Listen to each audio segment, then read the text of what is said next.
So what's up? Magandang gabi sa inyong lahat mga kamamay. Again, nandito ulit ako upang mag-share na naman ng panibagong tips. Okay? So at this moment of time, mga kamamay, itong tips na to is for our boys. Okay? Subscribers. Ayan. So napakaganda ritong tips na to. At baka kasi sabihin ng iba nating mga subscribers na lalaki is more on girls advice yung ating ibinabahagi dito. So at this moment of time, itong topic na to is for all the boys. And syempre, sa ating mga girls na subscribers dito, so listen very well and very carefully. Baka mamaya, isa rin ito sa inyong mga nagiging habit or mga ginagawa din ninyo ito to show, okay, to those boys na meron kayong gustong marating. Okay? So ano ba yung magiging topic natin ngayon?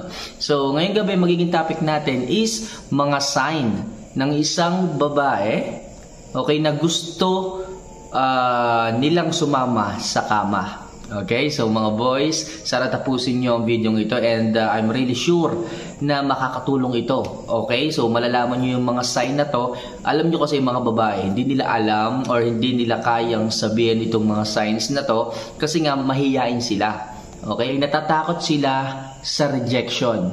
Okay, oras na sabihin nila sa lalaki na gusto nila yung ganon, tapos mare-reject sila.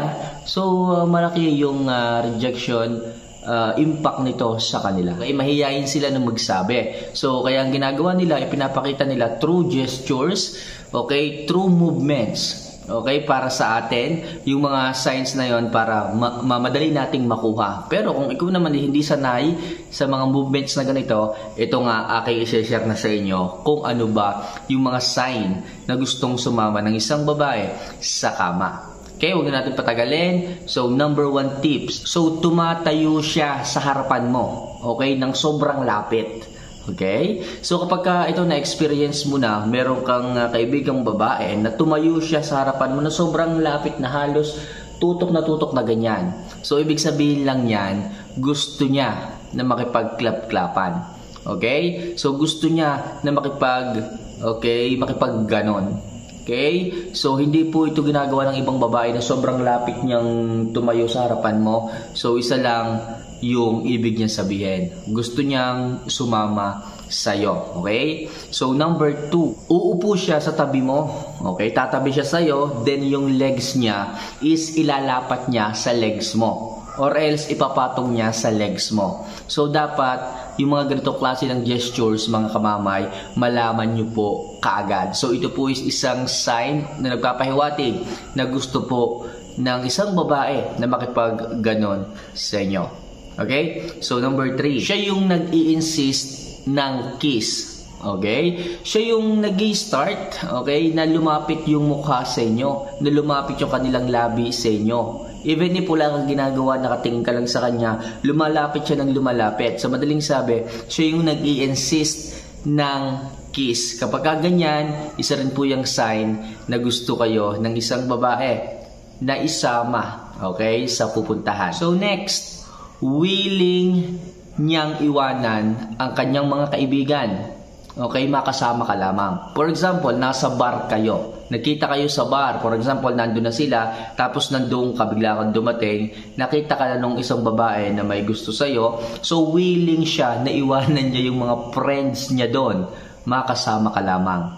Okay? So, sign pa rin po yan. Next, binibigyan ka niya. O kung paano siya tumingin, binibigyan ka niya ng isang seductive look. So, kung paano siya tumingin, para siyang nanghahalina. Yung tingin niya is parang, paano ko ba ito sasabihin? Seductive po yung tingin niya. Okay? Titingin siya ng medyo matagal sa iyo, mga 3 to 5 seconds, then para siyang nanghahalina. Okay? Sa madaling sabi, inaakit ka niya. So, sign po yan. Next, ito. Kapag tumitig naman siya talaga sa inyo, mas nagpo-focus siya sa labi mo. Kapag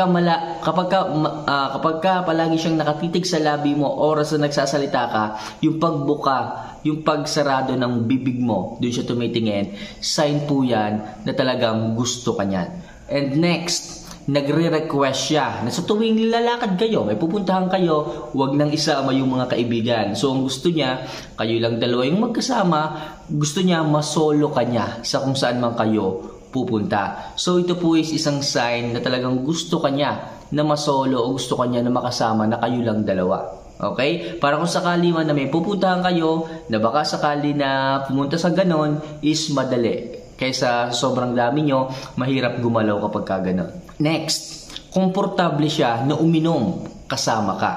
Okay? Kapag ka sumasama siya sa inuman, kasama ka, or else kayo lang dalawa nagiinom, komportable siya, it means, okay, komportable siya sa'yo, meron siyang gusto sa'yo, and willing siya, okay, na sumama sa kama. Next, nag-o-open siya ng mga topics tungkol sa ganon. Okay? So, ang gusto niyang mga topics is tungkol sa ganon. Para sa ganon is magkaroon kayo ng mutual understanding about doon sa certain topics na to. So, binubuksan niya ng topic yung tungkol sa ganon. Okay? Na baka sakali is ma-drive ng usapan ninyo sa actual na gawain. And kapag ka ganun nga, nag-uusap na kayo about sa ganyan, so siya nag-start ng mag-share ng kanyang experience pagdating sa ganon. Okay, kesyo sabihin niya, namimiss na daw niya yung kanyang experience pagdating sa ganyan, and blah blah blah, and so on and so forth. Kapag ka ganyan na, ibig sabihin, meron siyang gustong puntahan. Then kapag ka ganun, nakakapag-usap na kayo at nakakapag-share na siya ng experience, dire-diretso lang, tatanungin na nito kung saan ka nakatira, saan yung address mo, tatanungin niya kung nagbo-board ka ba, mag-isa ka lang ba sa bahay mo, okay? Yun yung mga kasunod na tanong niyan eh. Okay? Kasi willing siya in the near future na puntahan ka. In case na mag-isa ka lamang o ganyan o ganito, okay? Next, kinakagat niya yung kanyang labi. Okay, kapag kakausap ka niya habang nagsasalita ka, mapapansin mo kinakagat niya yung kanyang labi. Okay? Kapag ka ganun po, ibig sabihin, sign po ito na gusto po kayo na makipag-ganon nung isang babae na yon. The next, i-invite ka niya sa bahay niya. For example, birthday niya, ayun, yun yung pagkakataon na i-invite ka niya sa bahay niya. Or else kahit walang invitation, kahit walang okasyon, po pwede kanyang imbitahin. Kapag ka pinapriority ka niya na palagi kang imbitahin, lagi kang sinasabihan, kahit walang okasyon, pinapupunta ka, so isa lang yung gusto niya na mangyari. Yun ay masolo ka niya sa kanyang bahay at alam mo na yun siguro. And last, hanggang dito na lang muna siguro, no? Sobrang dami na nitong tips na to. Binubuksan niya yung unahang botones ng kanyang damit.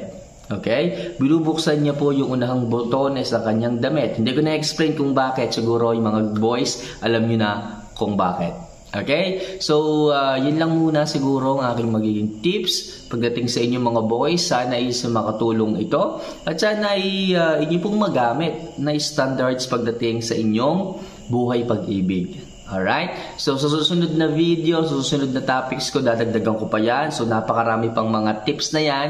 And sa ngayon, i-apply nyo muna mga kamamay. Ano? So, bago ko tapusin to, i-remind ko lang ulit kayo na sana makasubscribe kayo dito sa channel ko by clicking the subscribe button and notification bell para lagi kayong maging updated sa lahat ng mga video and tips na po pwede kong i-share sa inyo. Alright? So, maraming salamat at nakakatuwa. Dumadami na rin tayo, dumadagdag everyday ang ating mga subscribers. So, thank you po mga kamamay. Hanggang dito na lang muna tayo. Salamat.